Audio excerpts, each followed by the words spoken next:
class. Today's top 10 important questions. Okay, so ನಿನ್ನೆ ನಾವು 10 questions ಅನ್ನ ಸಾಲ್ವ್ ಮಾಡಿದೀವಿ. ಟಾಪ್ 10 ಕ್ವೆಶನ್ಸ್ ಇವತ್ತಿನ ಒಂದು ಕ್ಲಾಸ್ದಲ್ಲಿ ಮೀಡಿಯಂ ಟು ಡಿಫಿಕಲ್ಟ್ ಲೆವೆಲ್ ಮಟ್ಟ. ಓಕೆ, ಸೊ ಹೋದ್ ಕ್ಲಾಸ್ದಲ್ಲಿ ಸೊ ಅಷ್ಟೊಂದು ಡಿಫಿಕಲ್ಟು ಇಲ್ಲ, ಆದ್ರೆ ಇಂಪಾರ್ಟೆಂಟ್ ಕ್ವೆಶನ್ಸ್ ಇದಾವೆ. ಎಲ್ಲ PYQs ಕ್ವೆಶನ್ ಸೆಲೆಕ್ಟ್ ಮಾಡಿ ತಗೊಂಡಿದ್ದೀನಿ. Okay, so let's start. Question number 11. Identify the figure of speech. Parts of speech, figure of speech ಮೇಲೆ ಒಂದು ಕ್ವೆಶನ್ ಕಂಪಲ್ಸರಿ 1 or 2 ಕ್ವೆಶನ್ಸ್ ಆಗುತ್ತೆ. ಓಕೆ, ಸೊ ಇದನ್ನ ಒಂದ್ ಸ್ವಲ್ಪ ಅರ್ಥ ಮಾಡ್ಕೊಳ್ರಿ. ಫಿಗರ್ ಆಫ್ ಸ್ಪೀಚ್ ಏನ್ ಅಷ್ಟೊಂದು ಡಿಫಿಕಲ್ಟ್ ಇಲ್ಲ. ಹಾ, ಸೊ 4 ಆಪ್ಷನ್ಸ್ ಕೊಟ್ಟಿರ್ತಾರೆ. ಟೋಟಲ್ ಫಿಗರ್ಸ್ ಆಫ್ ಸ್ಪೀಚ್ ಇದ್ದು ಒಂದು ವಿಡಿಯೋ ಕಂಪ್ಲೀಟ್ ಆಗಿ ಈಸಿ ಟ್ರಿಕ್ಸ್ ಜೊತೆ ನಿಮ್ಗೊಂದು ಅಪ್ಲೋಡ್ ಮಾಡ್ತೀನಿ, ಅದನ್ನ ನೋಡ್ಕೊಳ್ರಿ. ನೆಕ್ಸ್ಟ್ ನಾ ಆಪ್ಷನ್ಸ್ ಸಹ ಪ್ರತಿಯೊಂದು ಆಪ್ಷನ್ಸ್ ಅನ್ನ ನಿಮ್ಗೆ ಡಿಟೇಲ್ಡ್ ಅಲ್ಲಿ ಹೇಳಿರ್ತೀನಿ. ಫಸ್ಟ್ ನೋಡ್ರಿ, ಫಿಗರ್ ಆಫ್ ಸ್ಪೀಚ್. ಇಲ್ಲಿ ಏನ್ ಕ್ವಶನ್ ಹೇಳಿದಾರೆ ಅಂದ್ರೆ as brave as lion. Very easy. As ಬಂದಿದೆ, ಆಸ್ ಆರ್ ಲೈಕ್ ಬಂತಂದ್ರ ಏನಂತ ಹೇಳಿದ್ದೆ ನಾ ಹೋದ್ಸಲ? ಸಿಮಿಲಿ. ಓಕೆ, ಆಸ್ ಮತ್ತು ಆಸ್ ಆರ್ ಲೈಕ್ ಇದು ಎರಡು ಒಂದು ಸೆಂಟೆನ್ಸ್ ದಲ್ಲಿ ಬಂದ್ರೆ ಅದು simile. Okay, so C the answer. Yes, simile is the correct answer because questions ಅಲ್ಲಿ as ಬಂದಿದೆ, as or like establish ಆದ್ರೆ that is simile. Next ನೋಡ್ರಿ, yes, ಮೆಟಾಫರ್ ಯಾಕಿಲ್ಲ? ಮೆಟಾಫರ್ ಯಾಕಿಲ್ಲ ಅಂದ್ರೆ ಡೈರೆಕ್ಟ್ ಕಂಪ್ಯಾರಿಸನ್ ಮಾಡಿದ್ರೆ ಲೈಕ್ ಮತ್ತು ಆಸ್ ಯೂಸ್ ಆಗಿರೋದಿಲ್ಲ. ಆಸ್ ಮತ್ತು ಆಸ್ ಅಥವಾ ಲೈಕ್ ಯೂಸ್ ಆದ್ರೆ ಸೆಂಟೆನ್ಸ್ ಅಲ್ಲಿ ದಟ್ ಇಸ್ ಸಿಮಿಲಿ. ಯೂಸ್ ಆಗ್ಲಿಲ್ಲ, ದಟ್ ಇಸ್ ಮೆಟಾಫರ್. ಹೈಪರ್ಬೋಲ್ ಅಂದ್ರೆ ಏನು? ಅನ್ ಎಕ್ಸಾಜುರೇಟೆಡ್ ಸ್ಟೇಟ್ಮೆಂಟ್, ಅಂದ್ರೆ ಹೆಚ್ಚಾಗಿ ಹೇಳೋದು.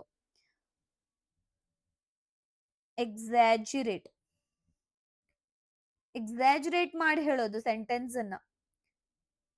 ಇದ್ದಿದ್ದನ್ನ ಹೆಚ್ಚಿಗೆ ಮಾಡಿ ಹೇಳ್ತಾರಂತ ಹೇಳ್ತಾರ ನೋಡ್ರಿ, ಆತರ. I have told you a million times. Million times ಹೇಳಲಿಕ್ಕೆ ಸಾಧ್ಯನಾ? ನೀವ ಹೇಳ್ರಿ. ನಾನು ನಿನಗ್ 1000 ಕಾಲ್ ಮಾಡಿದೆ, ನಾನು ನಿನಗ್ 100 ಕಾಲ್ ಮಾಡಿದೆ. 100 ಕಾಲ್ ಮಾಡಿರೋದೇ ಇರೋದಿಲ್ಲ, ಆದ್ರೂ ಅವ್ರು ಹೆಂಗ್ ಹೇಳ್ತಾರೆ? ಎಕ್ಸಾಜುರೇಟ್ ಮಾಡಿ ಹೇಳ್ತಾರೆ. ಈಗ I have told you million times, ನಾನು ಹಿಂಗ್ 1000 ಸಲ ಹೇಳಿದೀನಿ, ಆತರ ಮಾಡ್ಬೇಡ ನೋಡ್ರಿ. ಸೊ 1000 ಸಲ ಅಂತೂ ಇರೋದಿಲ್ಲ, 10ರಿಂದ 20 ಸಲ ಹೇಳ್ತಾರೆ, ಆದ್ರೆ ಎಕ್ಸಾಜುರೇಟ್ ಮಾಡಿ ಹೇಳಿದ್ರೆ ಅದು ಹೈಪರ್ಬೋಲ್. ಪರ್ಸಾನಿಫಿಕೇಶನ್ ಇದನ್ನು ಹೇಳಿದೀನಿ, giving human qualities to non living things. Okay, so options ಮುಂದ್ಗಡೆ ನೀವು ನೋಟ್ಸ್ ಮಾಡ್ಕೊಂತ ಬರ್ಕೊಂತ ಹೋಗ್ರಿ. ನೆಕ್ಸ್ಟ್ ಒಂದು ವಿಡಿಯೋಸ್ ಲೈವ್ ಮಾಡೋಣ. ಓಕೆ, ಸೊ ಒಂದ್ ಸ್ವಲ್ಪ ಆಫ್ಲೈನ್ ದಿಂದ ತೊಂದರೆ ಆಗ್ತಿದೆ. Giving, yes, human qualities, yes, to non living things. ಇದನ್ನು ಸಹ ಎಕ್ಸ್ಪ್ಲೇನ್ ಕೊಟ್ಟಿದ್ದೀನಿ ನೋಡ್ರಿ, ವಿಡಿಯೋ ಓಲ್ಡ್ ವಿಡಿಯೋಸ್ ಅಲ್ಲಿ ನೋಡ್ರಿ ಅದನ್ನ. The wind ವಿಸ್ಪರ್ಡ್ softly. Wind ವಿಸ್ಪರ್ಡ್ softly ಅಂದ್ರೆ ವಿಂಡ್ ನಾನ್ ಲಿವಿಂಗ್, ವಿಸ್ಪರಿಂಗ್ ಅನ್ನೋದು ಹ್ಯೂಮನ್ ಕ್ವಾಲಿಟೀಸ್. ಓಕೆ, ಸೊ ಈ ತರ ಬಂತಂದ್ರೆ ದಟ್ ಈಸ್ ಪರ್ಸಾನಿಫಿಕೇಶನ್. ಆಫ್ಲೈನ್ ನಮ್ದು ಆನ್ಲೈನ್ ಕ್ಲಾಸಸ್ ಶ್ರೀರಕ್ಷೆ ಆಪ್ ದಲ್ಲಿ ಸ್ಟಾರ್ಟ್ ಆಗಿದಾವೆ. ಸೊ ಅಲ್ಲೂ ನೀವು ಸಬ್ಸ್ಕ್ರಿಪ್ಷನ್ ತಗೊಂಡು ಲೈವ್ ಕ್ಲಾಸಸ್ ಅಲ್ಲೂ ಸಹ ಜಾಯಿನ್ ಆಗ್ಬಹುದು. PDF ಮುಖಾಂತರ ನಿಮ್ ನೋಟ್ಸ್ ಸಿಗುತ್ತೆ. Okay, C the 12th question. Fill in the blanks with correct phrase.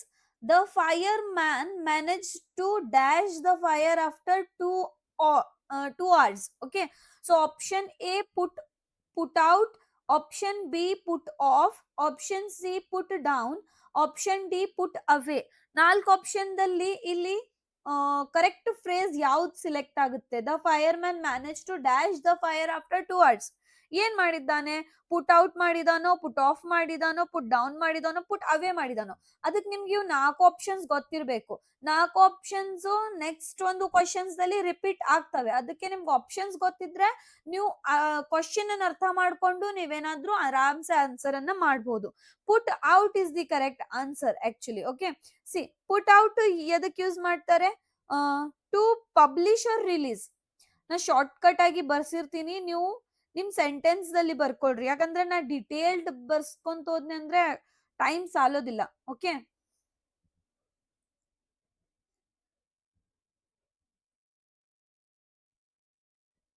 Publish or release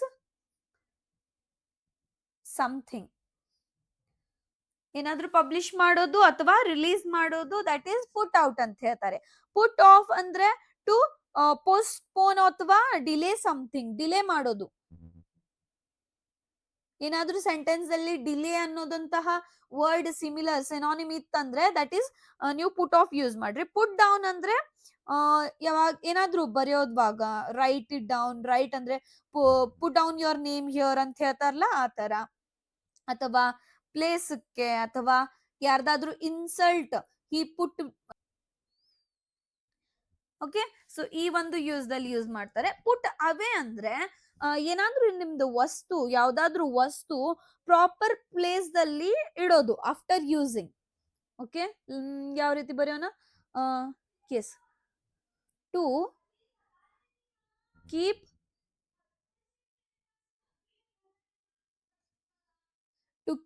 something in its proper place after using. Done. So put away ಅದರದ meaning ಆಗುತ್ತೆ. Say put out is the correct because put out means to extinguish a fire. Put off means to postpone. ನಾ already ನಿಮ್ಗೆ ಪ್ರತಿಯೊಂದು option ಅನ್ನ explain ಮಾಡಿದೀನಿ ನೋಡ್ರಿ. Next question ನೋಡ್ರಿ. Yes, choose the correct preposition. Preposition easy ಇದೆ ಬಹಳ, ಆದ್ರ ನೀವೇನ್ ಮಾಡ್ತೀರಿ, ಅದನ್ನ ಕನ್ಫ್ಯೂಸ್ ಮಾಡ್ಕೊಂಡ್ಬಿಡ್ತೀರಿ. See, he has been waiting here dash 2 hours. ಕೆಲವೊಬ್ರು ಸಿನ್ಸ್ ಹೇಳ್ತಾರೆ, ಕೆಲವೊಬ್ರು ಫ್ರಾಮ್ ಹೇಳ್ತಾರೆ. ಡ್ಯೂರಿಂಗ್ ಅಂತೂ ಬರೋದಿಲ್ಲ. ಫಾರ್ ನೋಡ್ರಿ, ಯಾವ ಆಪ್ಷನ್ ಕರೆಕ್ಟ್ ಆಗುತ್ತೆ? Since, for, from, during. For is the correct answer. For ಯಾವ ತರ ಕರೆಕ್ಟ್ ಮ್ಯಾಮ್ ಅಂದ್ರೆ, ಸಿನ್ಸ್ ನಾವ್ ಯಾವಾಗ ಯೂಸ್ ಮಾಡುತ್ತೆ? It tells when something started. Okay, ನೀವು it tells when something started ಅಂತ ಬರ್ಕೊಳ್ರಿ. ನಾ ಸಮಥಿಂಗ್ ಸ್ಟಾರ್ಟೆಡ್ ಅಷ್ಟ ಬರೆಸ್ತೀನಿ. Okay, it tells when something started. Since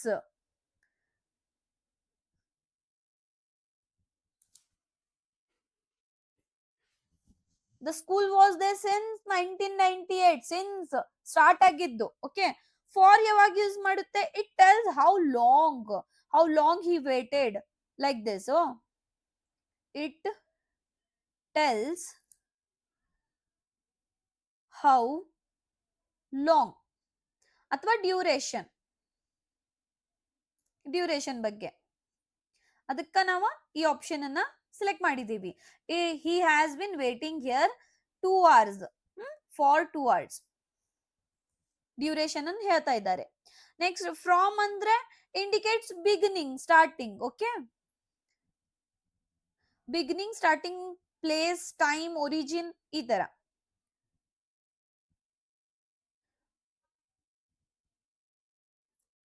beginning, starting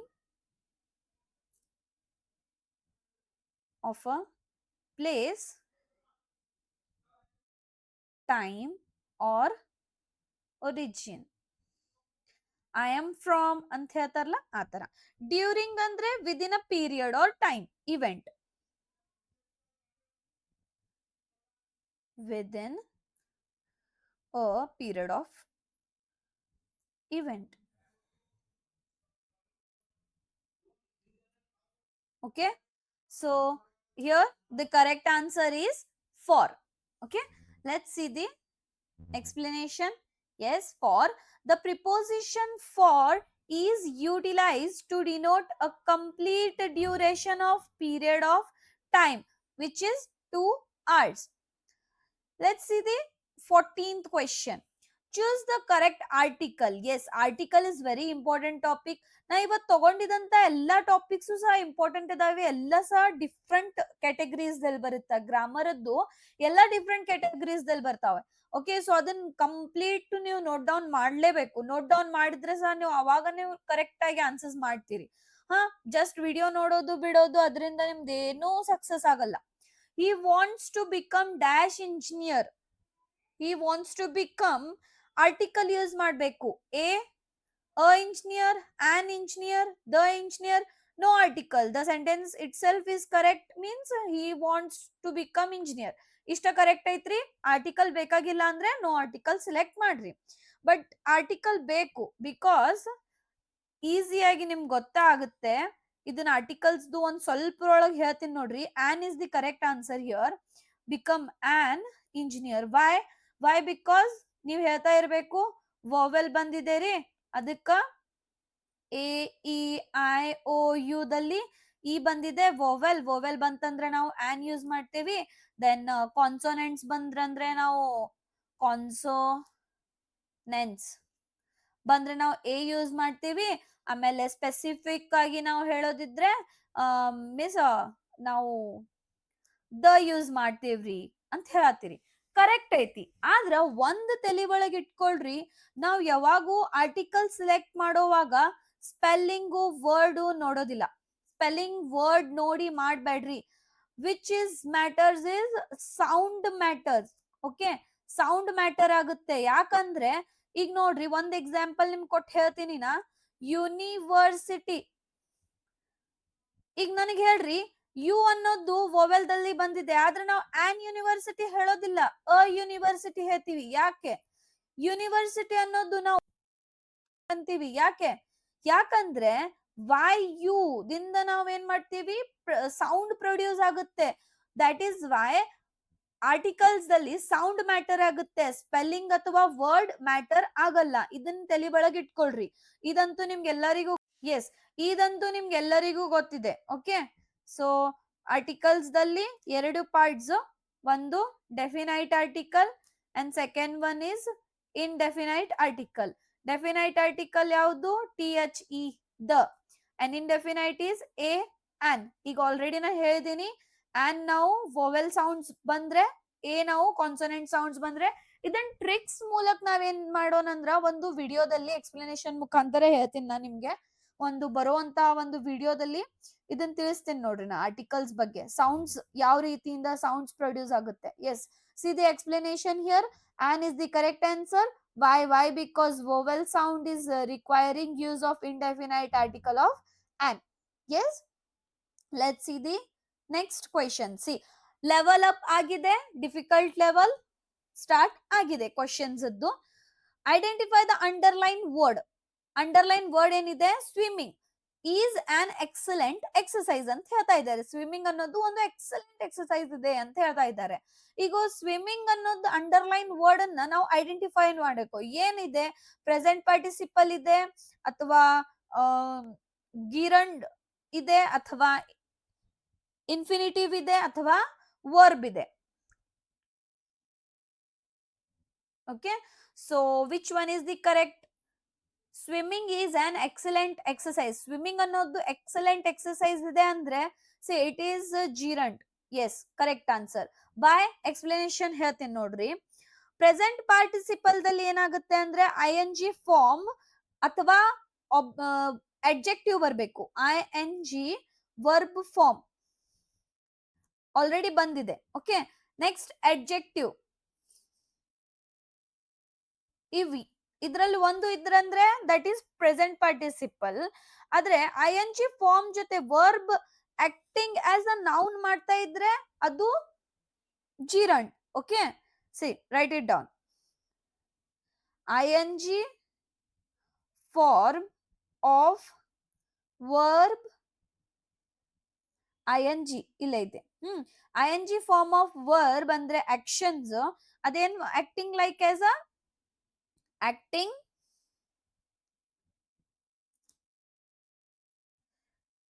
as a as a sorry as a noun. ing form of verb acting as a noun ಇದ್ರೆ that is gerund. Infinitive ಅಂದ್ರೆ to ಇರಬೇಕು plus ಅದ್ರ ಜೊತೆ base verb ಇರಬೇಕು. Example, I want to swim. Sentence ದಲ್ಲಿ to ಬಂದಿದೆ, swim is a verb, action word, so that is infinitive. Verb ಅಂದ್ರೆ action word. Okay, present participle ing verb or adjective. ing form verb ಇದ್ದು acting as a noun ಇದ್ರೆ that is gerund. Infinitive ಅಂದ್ರೆ to ಬರ್ಬೇಕು, ಅದ್ರ ಜೊತೆ verb ಇರ್ಬೇಕು. Verb ಅಂದ್ರೆ action word. ಸಿದೆ answer. S, ing, an ing verb of acting directly as noun. Okay, as I told you now only, ಆ ತರ ಇತ್ತಂದ್ರೆ that is classified as gerund. See the next question. Identify the sentence type. I went to the store and my brother stayed at home because it was raining. ಈಗ ಇದು ಯಾವ type of sentence ಇದೆ ಅಂತ ನಾವು identify ಮಾಡಬೇಕು. S, ಯಾವ type of sentence ಇದೆ? Compound sentence ಇದೆ, ಕಾಂಪ್ಲೆಕ್ಸ್ ಸೆಂಟೆನ್ಸ್ ಇದೆ, ಕಾಂಪೌಂಡ್ ಕಾಂಪ್ಲೆಕ್ಸ್ ಸೆಂಟೆನ್ಸ್ ಇದೆ, ಅಥವಾ ಸಿಂಪಲ್ ಸೆಂಟೆನ್ಸ್ ಇದೆ ಅಂತ ಹೇಳಿ ನಾವು ಫೈಂಡ್ ಔಟ್ ಮಾಡ್ಬೇಕು ಯಾವ ಸೆಂಟೆನ್ಸ್ ಇದೆ ಅಂತ ಹೇಳಿ. ಓಕೆನಾ? ಸಿ, ಕಂಪೌಂಡ್ ಸೆಂಟೆನ್ಸ್ ಅಂದ್ರೆ ಏನು? Two or more independent clause ಬರ್ತವೆ. Okay, first understand what is clause here. What is clause? Clause ಅಂದ್ರೆ for example and, but, or, so. Okay, helping verb use ಆಗೋದನ್ನ ನಾವು ಕ್ಲಾಸ್ ಅಂತೀವಿ. ಈ ಕಂಪೌಂಡ್ ಸೆಂಟೆನ್ಸ್ ದಲ್ಲಿ ಏನ್ ಹೇಳಿದಾರ ಅಂದ್ರೆ two or more, two or more ಈ ತರ ಕ್ಲಾಸ್ ಯೂಸ್ ಆಗ್ಬೇಕು. ಅದು ಇಂಡಿಪೆಂಡೆಂಟ್ ಇರ್ಬೇಕು, ಡಿಪೆಂಡೆಂಟ್ ಇರಬಾರ್ದು. ಓಕೆ, ಇದ್ರಲ್ಲಿನೂ ಸಹ ಓಕೆ ಇಂಡಿಪೆಂಡೆಂಟ್ ಇರಬೇಕು. Two or more independent clause ಇದ್ದು ಅಂದ್ರೆ that is compound sentence. Okay, so complex sentence, one independent, yes, I'll write it short form. Okay, independent,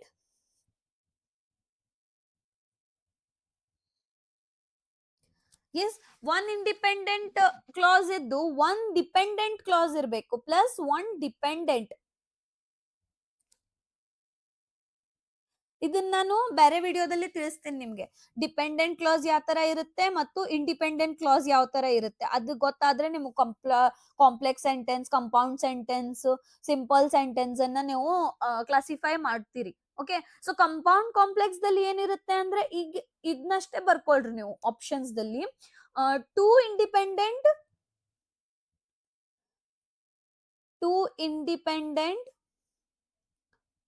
class ಇರುತ್ತೆ, ಅದ್ರ ಜೊತೆ ಒಂದು dependent. Yes, one dependent clause ಇರುತ್ತೆ, two independent clause ಇರುತ್ತೆ. That is compound complex sentence. ಈ ಒಂದು sentence ದಲ್ಲಿ two independent clause ಇದಾವೆ, ದೆನ್ ಒನ್ ಡಿಪೆಂಡೆಂಟ್ ಕ್ಲಾಸ್ ಇದೆ. That is why this sentence is identified as compound complex sentence. Simple sentence ದಲ್ಲಿ ಏನಿರುತ್ತೆ, only one independent ಇರುತ್ತೆ, one independent clause ಇರುತ್ತೆ. That is simple sentence. Yes, see, okay, see the explanation. Compound complex sentence. This sentence contains two dependent clause joined by and alongside one dependent clause introduced by because. ಅದರಲ್ಲಿ ಯಾವುದು? Yes, by. by ಅನ್ನೋದು ಒಂದು, next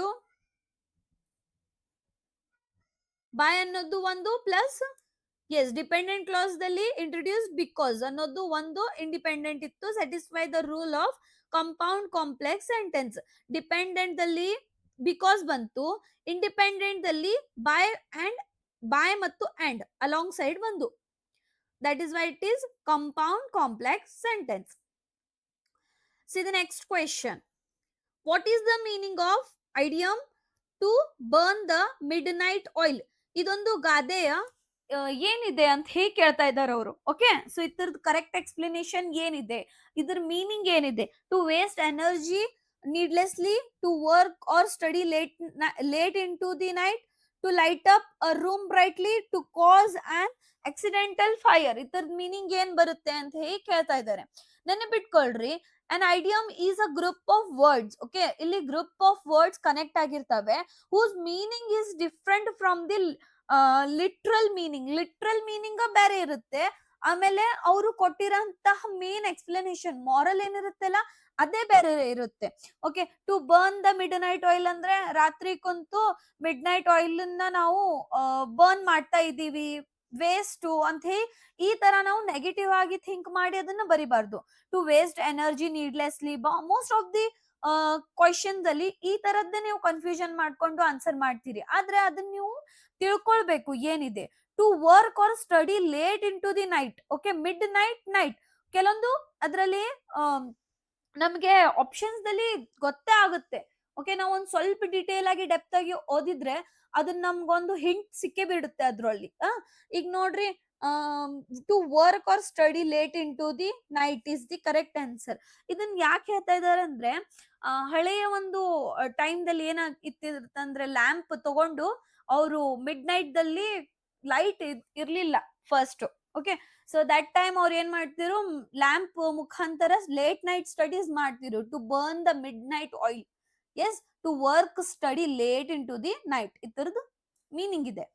S, see to phrase, ಇದರಲ್ಲಿ logic rule ಏನ್ ಹೇಳ್ತಾ ಇದೆ, to burn midnight oil historically refers to utilising oil lamps to read, study or work long after mid night ನಂತರ ಮಾಡುವಂತಹ ವರ್ಕ್. ಓಕೆ, ನೆಕ್ಸ್ಟ್ ನೋಡ್ರಿ, identify the subordinate clause. Subordinate clause ಯಾವ್ದಿದೆ? The student who scored highest marks was awarded a medal. ನಮ್ದು clause ಏನಿದೆ, noun ದಲ್ಲಿ clause ಇದೆ, adverb ದಲ್ಲಿ ಇದೆ, ರಿಲೇಟಿವ್ ಅಡ್ಜೆಕ್ಟಿವ್ ದಲ್ಲಿ ಇದೆ, ಪ್ರಿನ್ಸಿಪಲ್ ದಲ್ಲಿ. Yes, relative adjective very easy. Relative adjective clause ಇದೆ. ಯಾವ ರೀತಿ ರಿಲೇಟಿವ್ ಅಡ್ಜೆಕ್ಟಿವ್ ಕ್ಲಾಸ್ ಇದೆ ಇಲ್ಲಿ? See, a clause starts with relative pronoun which describe noun who, whom, whose. ಇಲ್ಲಿ ಏನ್ ಡಿಸ್ಕ್ರೈಬ್ ಆಗುತ್ತೆ ಅಂದ್ರೆ whom, whose or who. Relative adjective ದಲ್ಲಿ. ಓಕೆ, ಇಲ್ಲಿ ಮತ್ತೇನಾಗುತ್ತೆ ಅಂದ್ರೆ who scored highest, describing noun ಅಲ್ವಾ? Who scored highest? The student. Describing noun already ಬಂದಿದೆ, it acts like adjective. Describing noun ಬಂದು, ಸಿ, ಡಿಸ್ಕ್ರೈಬಿಂಗ್ ನೌನ್ ಬಂದ್ಬಿಟ್ಟು ಆಕ್ಟಿಂಗ್ ಲೈಕ್ ಅಡ್ಜೆಕ್ಟಿವ್. ಇದ್ ಬಂದ್ರೆ that is the subordinate clause ಅಂತ ಹೇಳಿ ನಾವು ಹೇಳ್ಬೋದು. Okay, yes, let's see. Yes, relative adjective clause. The clause who scored, the clause ಏನ್ ಹೇಳ್ತಿದೆ, who scored highest marks is introduced by the relative pronoun and qualities ಏನಾಗುತ್ತೆ, noun. Student ಅಂದ್ರೆ noun, then operating as a relative adjective clause. See, question number 19. One question left to complete 20 questions. Question number 19. Complete the subjunctive condition. If she dash harder, she would have cleared the test. Studied harder, had studied, would study, has study. ಈಗ ಯಾವ ಒಂದು option ಅಲ್ಲಿ condition ದಲ್ಲಿ correct ಆಗಿ suit ಆಗುತ್ತೆ ಅಂತ ಹೇಳಿ. If she had studied, because the sentence moved to the past sentence. Okay, past ಆಗಿದೆ ಆಲ್ರೆಡಿ. ಆಕಿ ಏನಾದ್ರೂ ಹಾರ್ಡ್ ವರ್ಕ್ ಮಾಡ್ತಿದ್ರೆ she would have cleared the test ಅಂತ ಹೇಳಿ. ನೀವೇನಾದ್ರೂ ಹಾರ್ಡ್ ವರ್ಕ್ ಮಾಡಿದ್ರೆ ನಿಮ್ದು ಹೋದ್ ಸಲದ್ದು ಟಿ ಕ್ಲಿಯರ್ ಆಗ್ತಿತ್ತು. ನೆವರ್ ಮೈಂಡ್, ಈ ಸಲನು ಆಗಬಹುದು. ಸಿ ಮಾಡ್ರಿ, ಈಸಿ ಇರುತ್ತೆ. ಸಿ ಆಗ್ಲಿಲ್ಲ, ಮತ್ ಟಿ ಕಾಲ್ ಫಾರ್ಮ್ ಆಗ್ತಿದೆ, ಅದನ್ನ ಮಾಡ್ರಿ. Okay, so don't worry about that. If she had studied harder she would have cleared the test. Because past perfect tense ಬರುತ್ತೆ, past situation. See, had studied ಏನ್ ಹೇಳ್ತಿದೆ rule? The presence of would have cleared in the main clause confirms this third conditional structure requiring a past perfect had studied. Yes, past perfect tense in the if clause ಬಗ್ಗೆ ಒಂದ್ ಸ್ವಲ್ಪ ಹೇಳ್ಕೊಡ್ಬೇಕು ನಿಮ್ಗೆ, ಯಾಕಂದ್ರೆ ಅದ್ರ ಮೇಲೆನ ಬಹಳ ಕ್ವಶನ್ ಆಗಿದೆ PYQs ದಲ್ಲಿ. ಸಿಟೆಟ್ ದಲ್ಲಿನೂ ಸಹ ಈ ತರದ್ದು ಕ್ವಶನ್ಸ್ ಬಹಳ ಆಗಿದಾವೆ. Yes, last question of this series. Identify the correct structure of inversion following a negative introductory adverb. ಇಲ್ಲಿ ಏನ್ ಹೇಳ್ತಾ ಇದ್ದಾರೆ ಅಂದ್ರೆ, okay, so correct structure of inversion ಇರಬೇಕು ನೆಗೆಟಿವ್ ಇಂಟ್ರೊಡಕ್ಟರಿ ಅಡ್ವರ್ಬ್ ದಲ್ಲಿ. Hardly dash entered the room when the phone rang. Now add one by one the option. Okay, hardly he had entered the room when the phone rang, or hardly had he entered the room when the phone rang. Hardly did he, hardly he has. Now you're confused between these two, but he ಅನ್ನೋದು hardly dash he entered the room when the phone rang ಇಲ್ಲ, had he correct ಬರುತ್ತೆ. ಯಾಕೆ ಅಂದ್ರೆ helping verb plus subject ಬರಬೇಕು.